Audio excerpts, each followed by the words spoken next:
Pandangan kita ni macam mana? Tu ataupun kita tak payah ibu? Fahamkan maksud soalan saya? Memang takkan ada dah 6 hari bulan. Betul? Ya. Assalamualaikum. Saya sewaktu undang mati lah Muslimah. Kemudian saya jumpa polisi yang dekat standard kita. Dia kata boleh tak kalau saya tak carry ke 5 hari bulan. Sebab dah hilang saya dah nak kita kau. Saya dah cakap dah kurang juga. Dia kata boleh pergi ke pejabat. Sekarang pejabat tutup. Pergi ke pejabat pukul 6 nanti juga. Buat rayuan daripada surat. Okey, subhanallah, alhamdulillah. Satu khabar gembira. Hajah ni dia dapat booking 6 hari bulan. Kemudian dia pergi tanya penjaga tu, boleh tak nak sehari awal kerana 6 hari bulan dah nak bertolak. Sebenarnya insya-Allah sempat 6 hari bulan tu. Cuma mungkin Hajah nak tahu kan, ada tak cara yang lain. Dia kata boleh, masa pergi ke pejabat dan minta kebenaran untuk diawalkan. Saya belum pergi kepada peringkat tu sebab pengalaman yang lepas memang ada ruang untuk pergi ke pejabat untuk buat rayuan. Bahkan Dia kata kalau pergi pukul 6 nanti tak pejabat, malam ni boleh masuk. dia kata kalau buat rayuan pukul 6 malam boleh masuk raudah. Sebab ada ruang muslimin-muslimat yang mana mereka sediakan yang kes-kes kes-kes terpencil contohnya. Ustaz, mungkin Ustaz kena ke sini sikit, terhalang. Okey. Tak apa Ustaz. Kes-kes yang Ustaz, saya rasa okey kat situ, takut perik ni. Meja ni dekat dengan dia. Okey, kita dah faham kaedah. Dan tadi ada pihak kata, ada minta maaf, selamat dah makan tu, terima kasih ya. Jumpa lagi. Okey. Masya-Allah. Kemudian ada juga yang buat surat. Mungkin beramai-ramai mereka, contoh kita cuba ikhtiar macam puan cakap. Itu berlaku pada kami yang lepas juga. Maksudnya semua senarai nama ini adalah yang dapat raudah lambat tapi kami dah nak kena pergi. Kita tulislah proper apa semua, dia akan cow. Jadi ini senarai nama yang dibenarkan untuk masuk raudah kerana tarikh tempahan itu melepasi waktu berada di Madinah. Jadi kita usaha ikhtiar begitu. Sebab apa saya buat pertemuan pagi urgent ni? Sebab ramai yang tanya. Kan? Ustazah macam mana ni, macam ni. Begitulah tentang isu raudah. Jadi tak nak mengganggu ketenangan dan ketenteraman jiwa masing-masing. Kan? Duduk sedih, duduk tengok tanpa henti dan sebagainya. Setiap saat, setiap minit duduk tengok susah hati. Okey. Jadi ada apa-apa nak tanya tak jelas ya? Jadi kita booking dulu. Mana tarikh yang ada? Ya, bagi muslimat booking dulu, nanti kita ikhtiar untuk minta diawalkan. Sebab dengan booking tu maksud kita dah ada tiket masuk raudah. Isunya masa saja yang berbeza. Faham ya? Tiket dah ada, cuma minta masa diawalkan. Ya, ya. Ustaz tadi buat, semua dah tutup, dah tak ada. 8 dah, 8 ada. Sekarang dah tak ada. 7 dah tak ada, 8 je. 9. Itu kata cepat. Booking je mana tarikh yang ada. 9. Nanti 12, nanti 13, nanti 14, nanti tarikh dah balik dah. Ya, booking je. Saya pun tarikh 7 hari bulan. Faham kan? 7 hari bulan tu dah di Mekah. Macam Hajah ni cerita, bila bertemu dengan tu, dia boleh buat rayuan untuk mohon diawalkan. Atas sebab kita tunjuklah bukti. Perjalanan kita ke Mekah pada hari Ahad. Nanti pihak kami akan sediakanlah bukti perjalanan semua tu. Dan kita boleh tunjukkan bukti kita ni dah buat tempahan umrah pada Ahad malam tu. Jadi ada, itulah ikhtiar buat masa ni. Puan faham ya maksud saya? Okey, kalau siapa yang rasa dia tak confident, dia tak nak tekan, dia nak tunggu juga, takut buka lah 6 bulan, dari sudut teknikalnya mungkin tidak berlaku. Sistem tu tidak akan berlaku begitu. Okey ya? Boleh puan? Faham ya insya-Allah ya? Bukan marah ni ya? Kan? Tak marah ni. Okey. Subhanallah, ada nak tanya tak? Pihak kami uruskan. Okey, pihak kita akan uruskanlah. Kita cuba by surat, senarai nama. Lepas tu kita cuba test. Saya juga ni akan pergi pejabat pukul 6 tu. Kata sekian-sekian, saya nak beranak pun semua 7 hari bulan. Okey, alhamdulillah. Sahabat-sahabat yang dihormati, para tetamu Allah dan peziarah Rasulullah sallallahu alaihi wasallam. Tujuan saya minta Ustaz Raja set up juga live di Malaysia ni sebab saya nak ambil peluang juga untuk memberi kefahaman tentang Raudah. Kefahaman tentang Raudah yang boleh jadi salah faham terutamanya oleh jemaah kita dan mungkin juga oleh ramai orang di luar sana. Okey, pertamanya, adakah ada dalil tentang fadilat dan kelebihan Raudah? Adakah di sana terdapat dalil sama ada daripada Al-Quran ataupun hadis Nabi tentang fadilat Raudah? Adakah di sana disebut dalam hadis Nabi berkenaan dengan berbeza pahala Raudah dengan dalam Masjid Nabawi? Sebab ada setengah pada kita seolahnya kalau tak dapat masuk Raudah, aib. Di kalangan kita ada yang kalau tak boleh masuk Raudah, sedih, rasa macam tak sempurna datang Madinah. Bahkan ada yang bila tak dapat Raudah, dia merasakan bahawasanya dia orang yang banyak dosa. Kenapa tak terpilih masuk Raudah? Kenapa Nabi tak pandang dia ke? Kenapa terhalang, terhijab, macam-macam lagi. Subhanallah. Jadi muslimin muslimat, perkara ini perlu kita faham dan kita jelas supaya kita tidak menjadi orang yang kufur dengan nikmat Allah Subhanahu wa taala. Okey. Di sana ada satu hadis yang sahih berkenaan dengan Raudah daripada riwayat Bukhari, hadis yang sahih. Nabi sallallahu alaihi wasallam bersabda, qala Nabi an Abi Hurairah radhiyallahu anhu anin Nabi sallallahu alaihi wasallam qala ma baina baiti wa minbari raudah min raudah ma baina baiti wa minbari Raudatun min riyadil jannah wa minbari ala haudi. Ustaz, okey ya? Masya Allah. Mana Ustaz Ridwan yang jaga tadi ya? Saya harap yang teknikal selalu duduk dekat situ, jangan lari. Okey, subhanallah. Ma baina okey, insyaAllah. Ustaz Ridwan mana ya? Ustaz Isa ke mana-mana tim kan ramai. Ustazah pun boleh. Saya sebenarnya tak nak ada gangguan audio ya. Okey. Ma baina baiti wa minbari raudatun min riyadil jannah wa minbari ala haudi.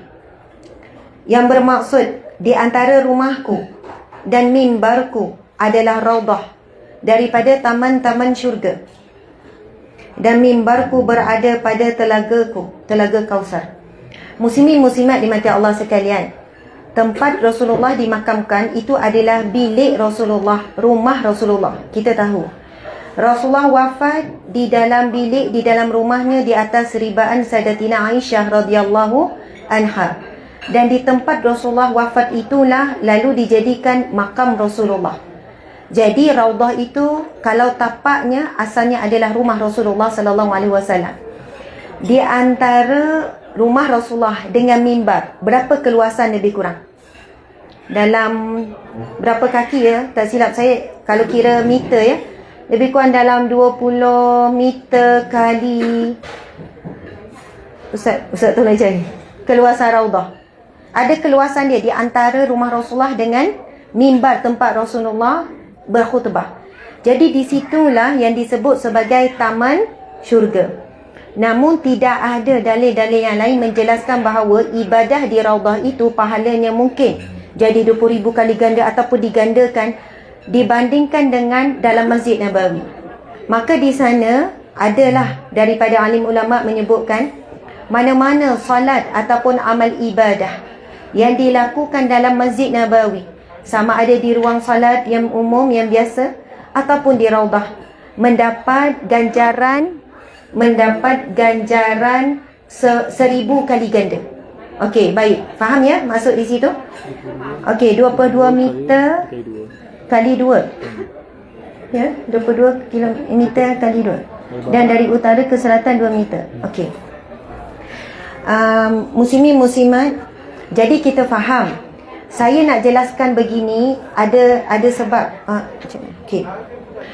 Sekiranya ya, kita diuji ataupun kita ditakdirkan Allah. Sebab bila sebut uji macam negatif sangat ya. Jika kita ditakdirkan Allah, dan uji pun bukanlah satu perkara yang negatif. Sekiranya kita ditakdirkan Allah tidak dapat masuk raudah, maka janganlah kita berfikiran dan menjadikan seolahnya terlalu buruk, terlalu negatif. Bahkan boleh jadi kerana sabarnya kita bila tidak dapat masuk raudah dan pergi ke Mekah dalam keadaan tidak dapat masuk raudah, itulah ganjaran pahala yang paling besar yang kita bawa pulang daripada Madinah Al-Munawwarah ini. Boleh jadi kenapa Allah tidak izinkan untuk kita masuk raudah? Boleh jadi ya, Allah nak jaga hati kita, ibadah kita. Allah nak jaga daripada perasaan riya contohnya, takabur, ujub. Itu hanya boleh jadi. Bukan kita kata orang yang masuk itu riya, takabur, ujub. Faham ya? Allah Subhanahu Wa Taala berfirman, wa asa an takrahu syai'an wa huwa khairul lakum. Boleh jadi apa yang kamu tidak suka itu baik sangat bagi kamu. Wa asa an tuhibbu syai'an wa huwa syarrul lakum. Boleh jadi apa yang kamu suka dan inginkan itu buruk bagi kamu. Wallahu ya'lamu wa antum la ta'lamun. Allah Maha mengetahui, kamu tidak tahu apa-apa. Muslimin muslimat yang dihormati sekalian. Tadi kenapa tu ya? Pusing-pusing balik Ustaz. Okey, tadi dalam lepas solat subuh, saya duduk dah, saya cerita sikit ya apa yang berlaku, dan sebab itu saya nak berkongsi ni tentang raudah ni. Lepas, yelah kita kan pergi awal dalam masjid semua. Pagi ni kita diriskikan subuh kan, Jumaat subuh, Masya Allah. Dan perasan tak tadi, ramai yang ketika sujud sajadah, ramai yang rukuk, perasan tak? Betul tak? Saya rasa yang sujud lebih sedikit berbanding yang rukuk. Saya tak tahu lelaki macam mana, tetapi dalam ruang solat muslimat memang ramai yang rukuk bila Allahu Akbar berbanding sujud. Tapi kita lihatlah ada celah-celah ni sujud. Dan syukur semalam kita bincang pasal ni. Perasan tak? Syukur semalam kita bincang. Jadi sebab itu bila ada ilmu mengurangkan keraguan. Ilmu akan memberi cahaya. Ilmu memberikan ketenangan. Jadi kita bila dengar Allahu Akbar, bila ayat sajadah tu terus sujud. Siapa yang itu adalah pengalaman pertama dia? Ada dengan kita yang pengalaman pertama, alhamdulillah. Lepas selesai solat sekian-sekian, ada 2 orang wanita ni, tapi bukan jemaah kita. Telekong sama, casing telefon sama, lepas tu sejadah sama, semua benda saya nampak sama. Dalam hati saya, kita tahulah ini jemaah Malaysia duduk sebelah saya kan. Dalam hati saya, kembar aku ni ya, semua sama kan, Masya Allah. Lepas tu saya pun minta anak saya duduk sebelah, saya nak duduk tengah-tengah antara 2 orang anak. Ni, bagi Ustaz, bagi Haji. Kita panggil Haji belaka, bagi kerusi. InsyaAllah. Tak apa, jangan risau. Kita yang risau tengok ni satu keluarga. Haji duduk. Orang Arab kan panggil Haji, Hajah. Tak payah betulkan. Tak ajar lagi. Tak payah. Dia memang gitu. Itu doa ya. Okey, doa. Jadi aminkan je. Dia orang panggil Haji, Hajah tu. Lepas siap, dia agihkan orang yang solat sekitar ni susu Nilofa tu kan. Kan dia macam-macam perisa. Rupanya beg dia orang besar, dia penuhkan susu tu. Dia bagilah dekat ni, kami anak beranak pun dapat juga, satu seorang. Siap claim tu. Ada lagi anak kat bilik 3 orang lagi. Masya Allah. Mula-mula dia tak cam, saya senyum-senyum. Lepas tu bila saya keluarkan suara, dia cam lah. Lepas tu bila tengok 2 orang wanita ni terus menangis. Saya kata, kenapa dik menangis? Tak tahu adik ke kakak kan. Dia pun kata, Ustazah, setengah hari ni kami nak pergi Mekah, tapi kami belum dapat raudah. Nak pergi dah ni hari ni. Kita ni hari Jumaat, Sabtu, Ahad. Jadi jangan nangis lagi lah. Dia lagi genting nak bertolak dah tengah hari ni, belum dapat raudah. Jadi lepas tu saya tanya, ini adalah kawan baik, umur 22, 40 lebih, belum bernikah, kawan yang sangat rapat, sangat baik. Masya Allah, Allahu Akbar. Anak saya kata soulmate. Umi, mereka tu soulmate. Atika cakap, mana Atika? Ni Sarah. Saya kata, okey, soulmate ni kita kata kawan baik. Tapi dia kata, Atika lah, tak tahulah keterangan Atika. Anak saya kata, soulmate ni macam roh mereka tu macam rapat. Macam tu lah kan. InsyaAllah dia orang boleh sama-sama sampai syurga. Soulmate ni tak semestinya selalu bersama, tapi hati dekat. Itu keterangan. Dia soalannya soulmate tu lebih baik, lebih tinggi sikit kot hubungan dengan rakan sekerja ataupun. Lepas tu anak saya tanya, Umi dengan Abi soulmate tak? Okay. Jadi pastikan kita ni soulmate dia. Soul tu roh kan, jiwa yang dekat, yang rapat. Sebab itu tak semestinya selalu jumpa. Walaupun jauh, kadang-kadang kita ada soulmate yang memang roh kita ini, jiwa ni dekat. Okey, Masya Allah. Jadi bila kata, Ustazah, dosa saya mungkin banyak, mungkin sebab apa saya terhijab untuk masuk Raudah, mungkin begini-begini. Lepas tu saya kata, pergi cuba try tak? Pergi buat rayuan tak? Okey, lalu dia jelaskan, dia kata mutawif kami dan jemaah kami kata jangan pergi minta, nanti kena marah. Macam tu lah kan. Jadi kami langsunglah tak pergi, tak cuba. Kami tunggu saja sistem ni. Sampai hari ni sistem belum buka. Lepas tu saya kata, sebagaimana kita terangkan semalam, sistem ini makhluk Allah. Betul kan? Sudah tentu ada kelemahan macam kita lah. Jadi di sini belajarlah bergantung kepada Allah. Bergantung, bertawakal penuh pada Allah. Bila orang yang bergantung, berdoa, bertawakal, hatta sehingga dia tak dapat masuk Raudah pun dia tidak akan kecewa. Sebab dia sedar bahawasanya apa yang Allah takdirkan itu yang terbaik. Kita kalau boleh semua nak masuk Raudah, membawa kenangan yang terindah. Tetapi di sisi Allah mungkin bagi pandangan Allah berbeza untuk takdir diri kita. Sebab itu jangan bandingkan dengan orang lain. Dia kata, kenapa ada orang boleh masuk 2 kali Ustazah? Kenapa ada orang mudah sangat? Kenapa kami susah? Menangis beria-ria. Subhanallah, Allahu Akbar. Tadi masa saya makan kat situ, ada jemaah kita datang. Daripada awal datang, sebelum datang lagi jemaah muslimat, kita dah makan ubat. Ubat apa? Daripada doktor ni, supaya tidak datang haid. Supaya tidak datang haid.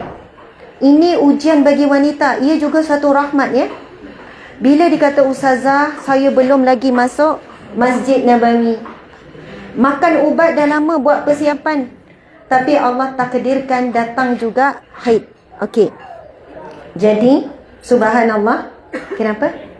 Macam mana? Okey, saya rasa kat sini kot. Macam semalam. Okey. Saya harap jemaah lain tak marah ya. Sabar ya. Tu duduk makan tu. Okey, nampak selera je tu kan. Okey. Tak apa ya. Bising ya. Tak apa. Okey. Jadi muslimin muslimat, bila ada wanita ni, bila datang, saya kan pujuk orang yang tak dapat Raudah. Saya kata begini, Allah Subhanahu Wa Taala berfirman, yang 2 orang tadi tu, saya kata harapan masih ada. Pergi beratur sekarang. Buatlah salat taubat, salat hajat dan tawakal. Masuk tawakal ini, kita ni tawakal tapi tetap nak apa yang kita nak, betul kan? Padahal tawakal sebenarnya kita dah lepas sungguh pada Allah. Allah bagi, Alhamdulillah. Allah tak bagi pun, Alhamdulillah. Itulah konsep tawakal. Contoh kita berdoa anak cemerlang SPM. Lepas tu kita sebut dekat anak, tak apa, dah habis dah periksa. Tawakal lah. Tawakal.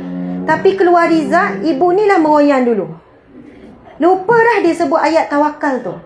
Bila dah sebut tawakal, dah serah pada Allah, yakin bahawasanya apa yang Allah tetapkan baik sahaja. Sebab itu Nabi sebut, sungguh ajaib, Nabi kata, jiwa orang beriman. Apabila diberi nikmat dia syukur, apabila diberi ujian lalu dia sabar. Dan kedua-duanya amat baik bagi orang yang beriman.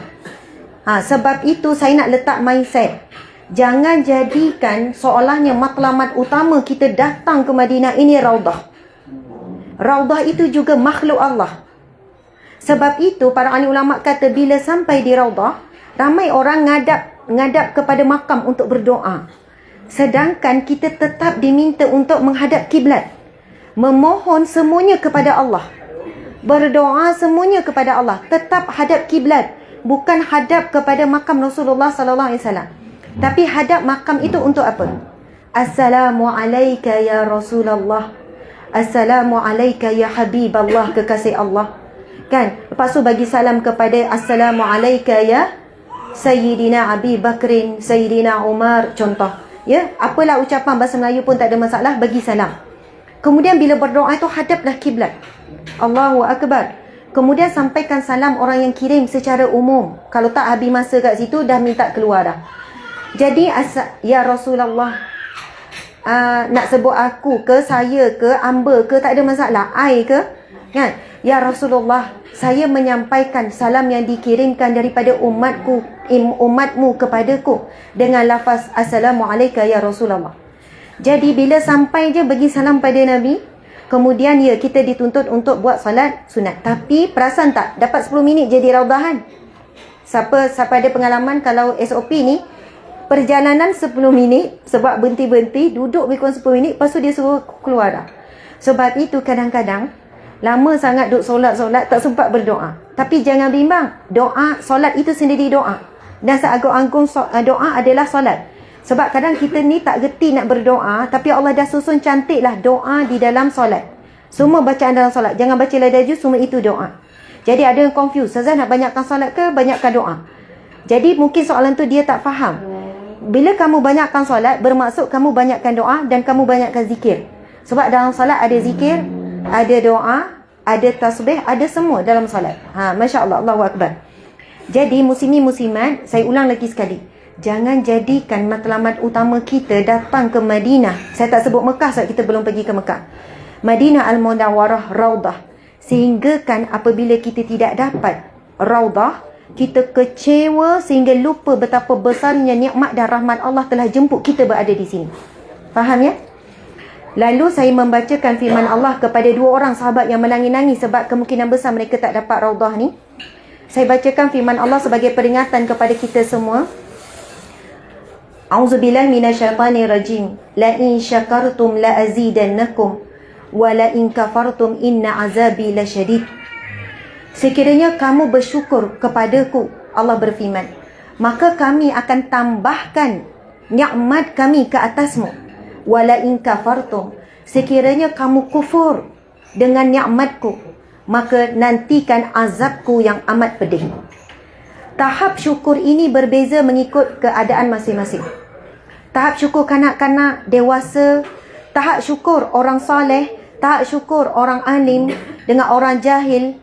Jadi tahap syukur kita di sini, subhanallah, mungkin tidak cukup dengan sekadar ucapan Alhamdulillah, kita banyakkan bersedekah. Mungkin belum capai tahap syukur dengan besarnya rahmat dan nikmat Allah kita berada di sini.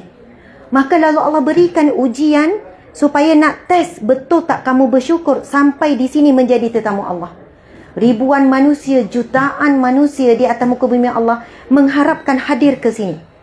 Jadi saya ingatkan 2 orang yang bersahabat tadi, jangan jika sekiranya sampai kamu pergi Mekah, menangisi kekecewaan tidak dapat masuk Raudah sehingga lupa untuk bersyukur sebesar-besarnya telah pun berada di bumi Madinah yang kali pertama mereka sampai.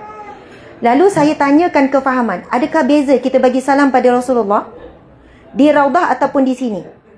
Dia kata, yelah Ustazah, lagi dekat dengan sana, Raudah dekat dengan Rasulullah. Saya pun sebutkan tidak ada dalil. Bahkan hadis yang kita bacakan itulah hadis satu-satunya yang berkenaan dengan kelebihan Raudah. Bahkan boleh jadi orang yang mengucapkan salam daripada Malaysia, daripada sedunia, mereka lebih dekat. Sebab itu disebutkan ada orang sampai ke Raudah tapi tak jumpa Rasulullah. Yang pergi sampai Raudah dengan perasaan bangga, ambil gambar, selfie. Bukan saya kata tak boleh selfie, boleh. Tetapi paling utama adalah asyik intai je, sila-sila. Okey. Faham tak faham nombor 2 kan? Masya Allah, tafadhal. Okey. Muslimin muslimat dimati Allah sekalian. Masya Allah, itu yang pentingnya panduan ilmu dan juga kefahaman dan juga niat. Lepas tu dia sambung lagi, Ustazah, sebenarnya kami harap dapat syafaat Nabi, nak minta dekat-dekat dengan Nabi. Saya pun sebut, tidak ada hadis Nabi mengatakan bahawasanya ataupun dalil bila minta dengan Raudah dapat jaminan syafaat Nabi.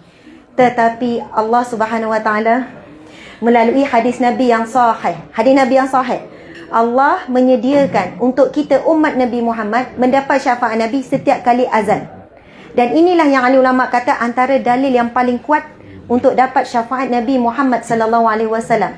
Nabi bersabda, sesungguhnya barang siapa setiap kali setelah azan, dan kita ni kan duduk sini ni azan daripada Madinah ni kan, setiap kali selepas azan lalu membacakan doa Doa azan tu Allahumma rabba hazi da'wati tamah sampai akhir. Siapa tak hafal apa, boleh baca je bahasa Melayu.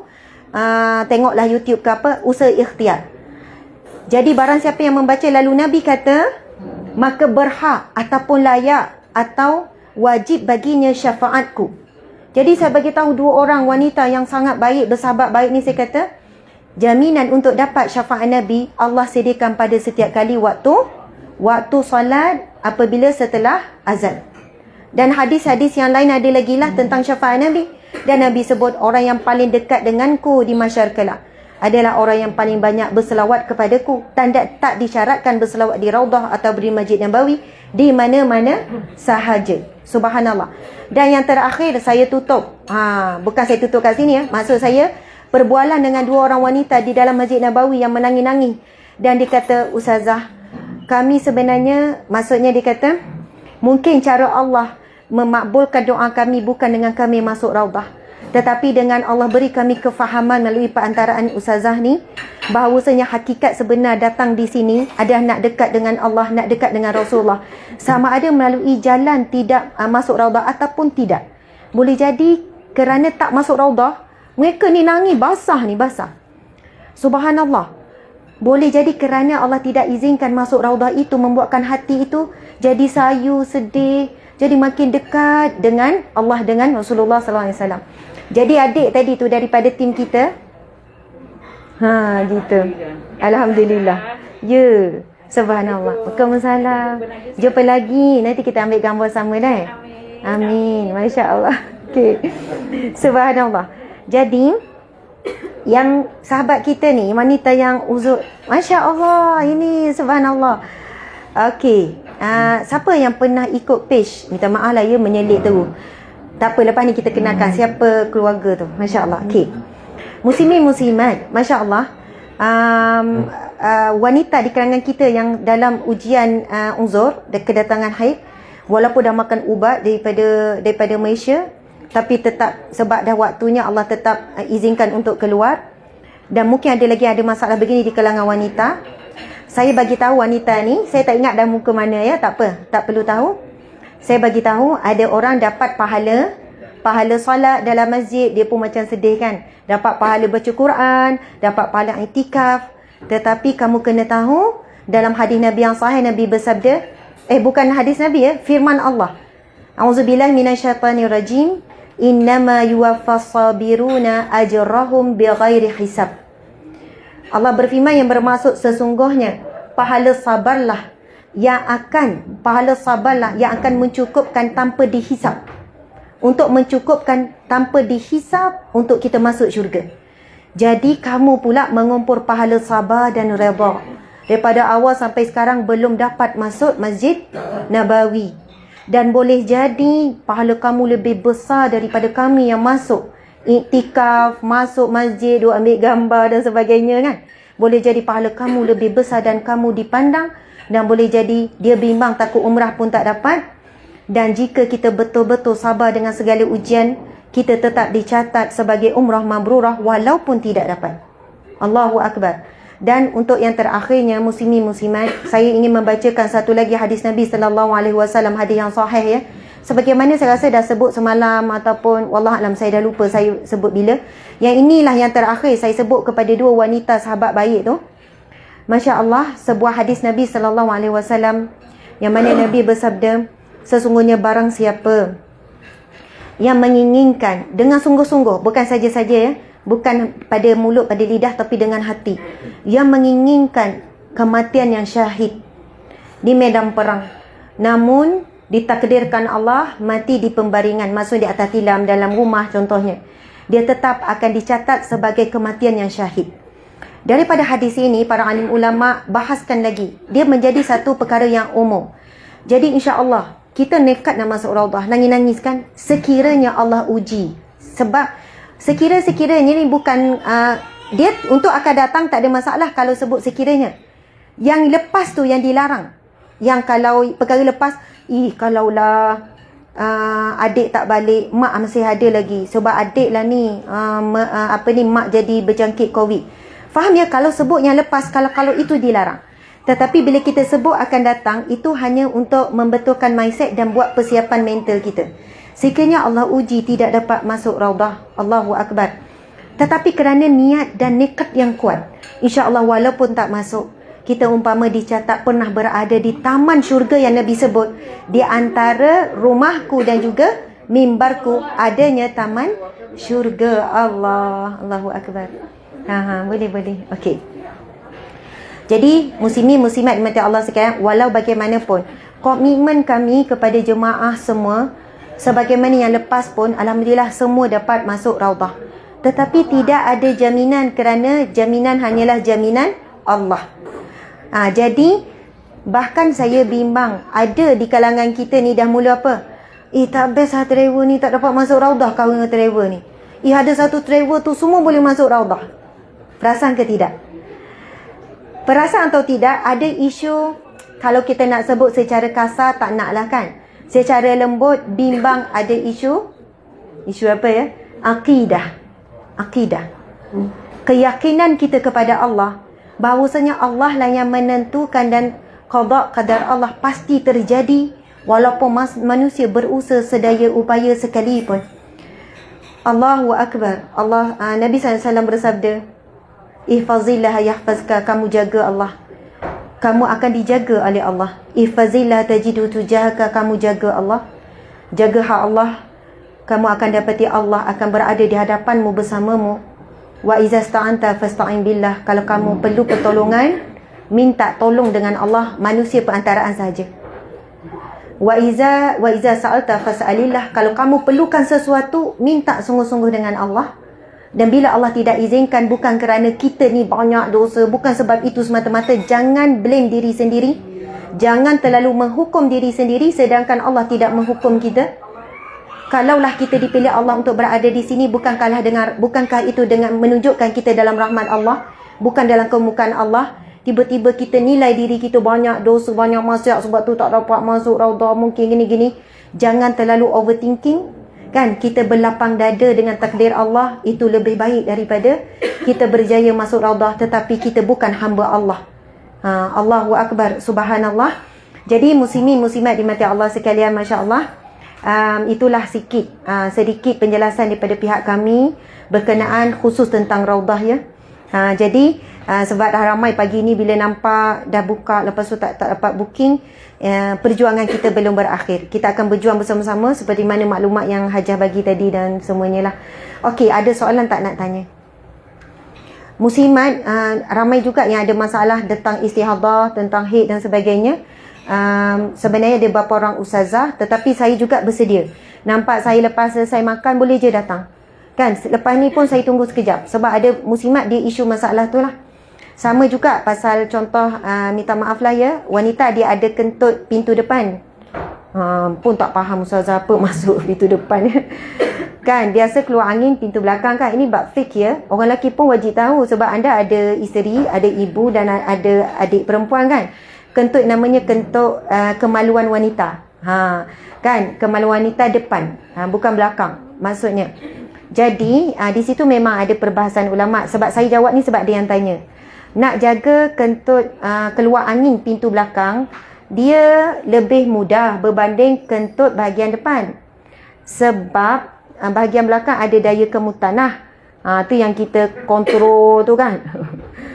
Sebab nak pergi jauh kan, lepas tu nak tunggu solat subuh ni kan, kita dah pergi awal kan, sampai kalau orang Ganu panggil sampai gegok, macam gitu kan.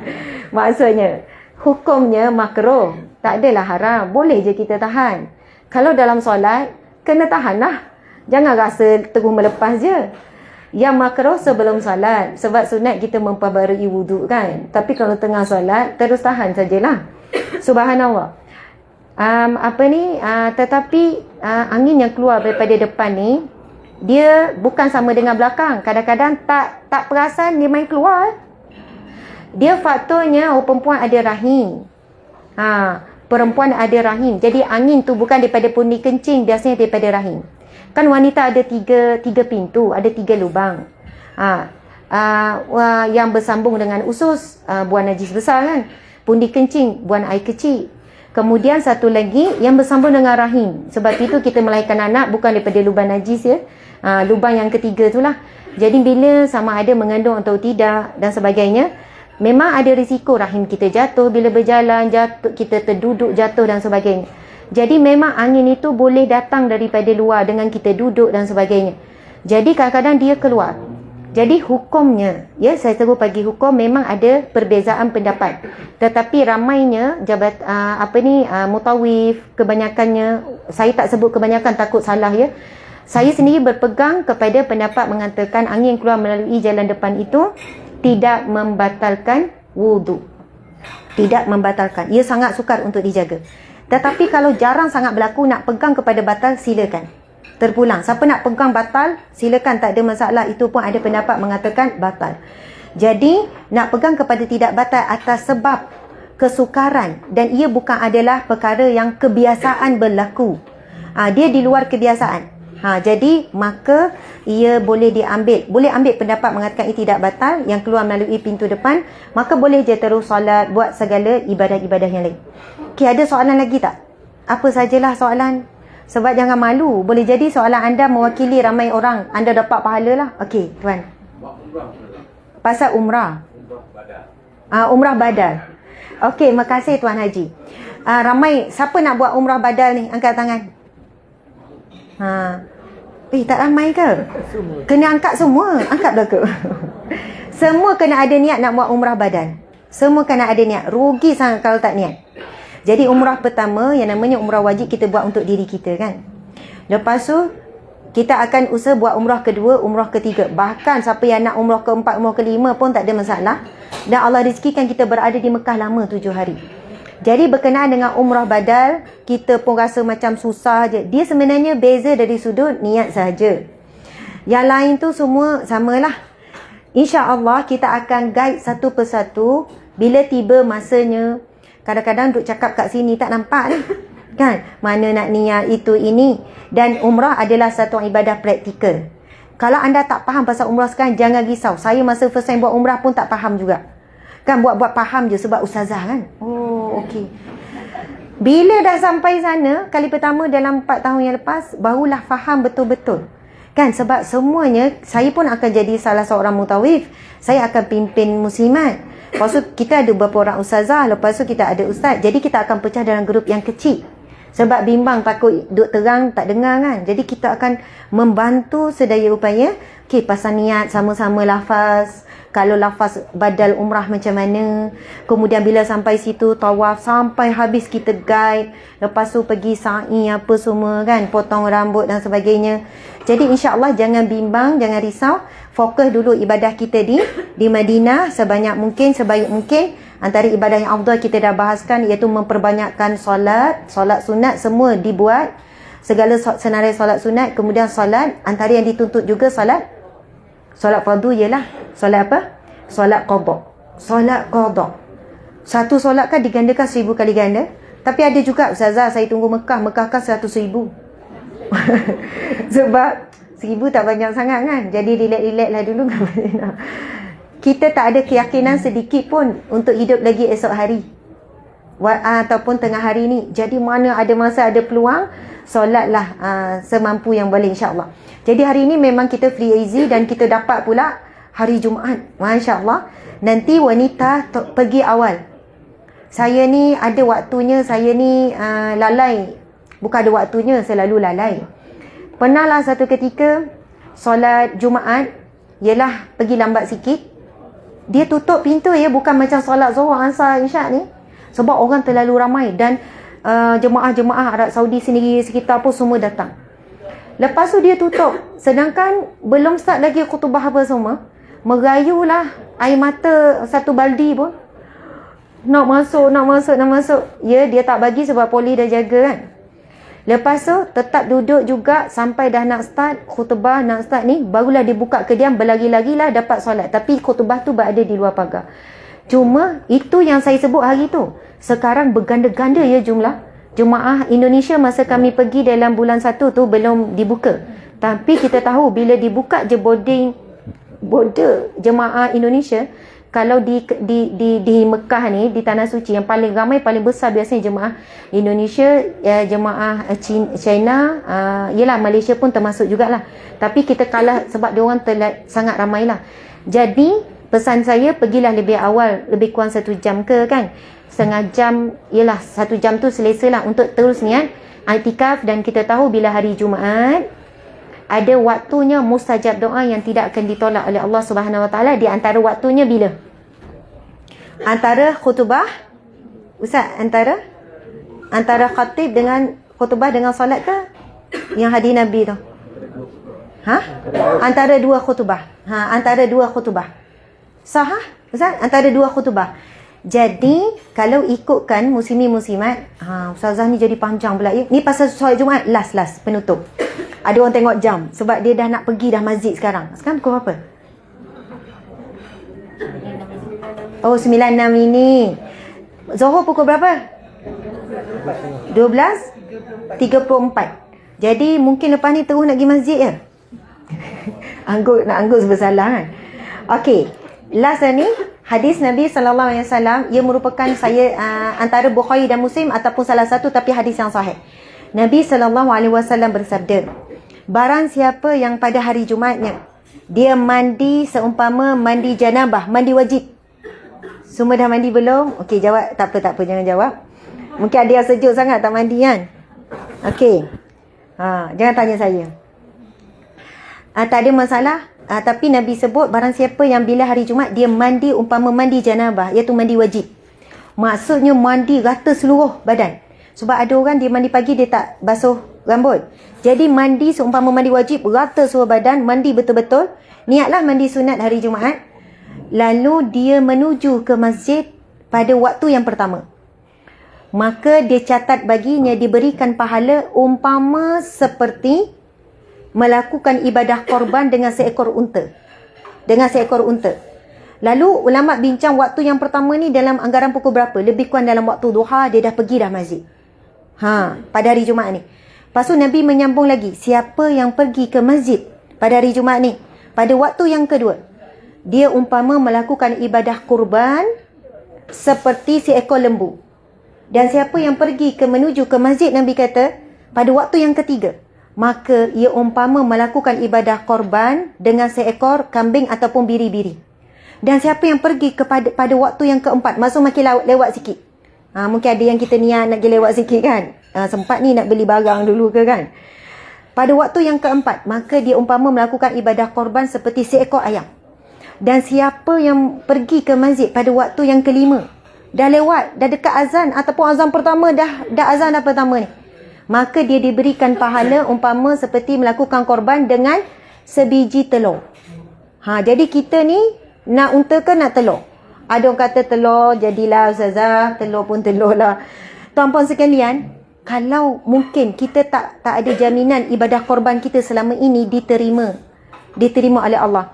Bayangkan kita pergi awal, kita buat ibadah, pahala umpama ibadah korban seekor unta, digandakan pula ya, di Masjid Nabawi kali 1,000.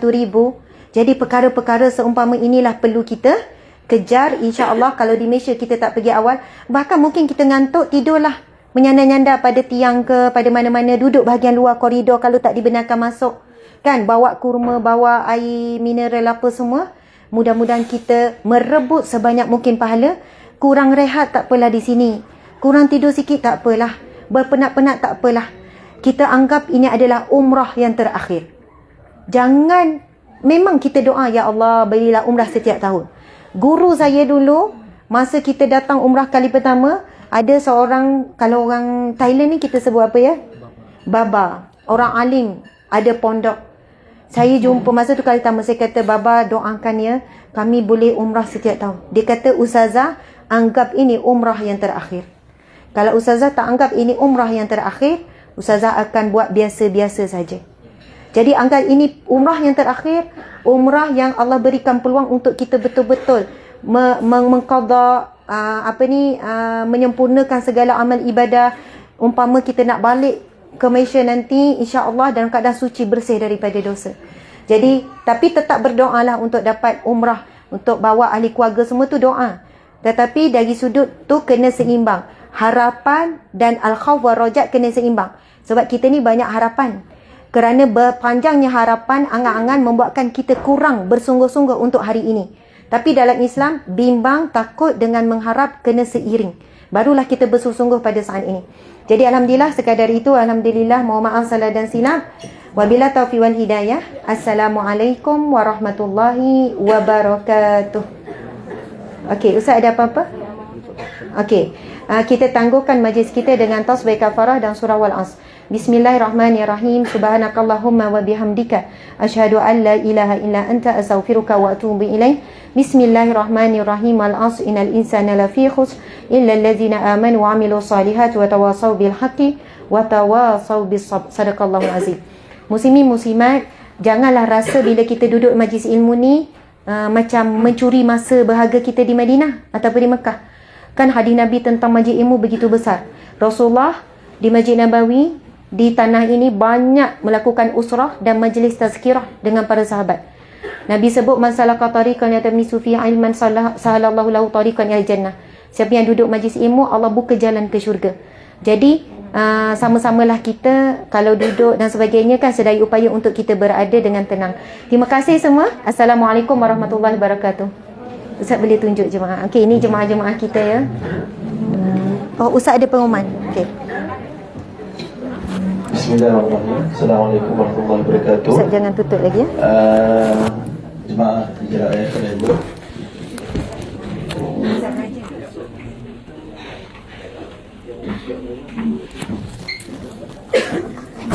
Okey.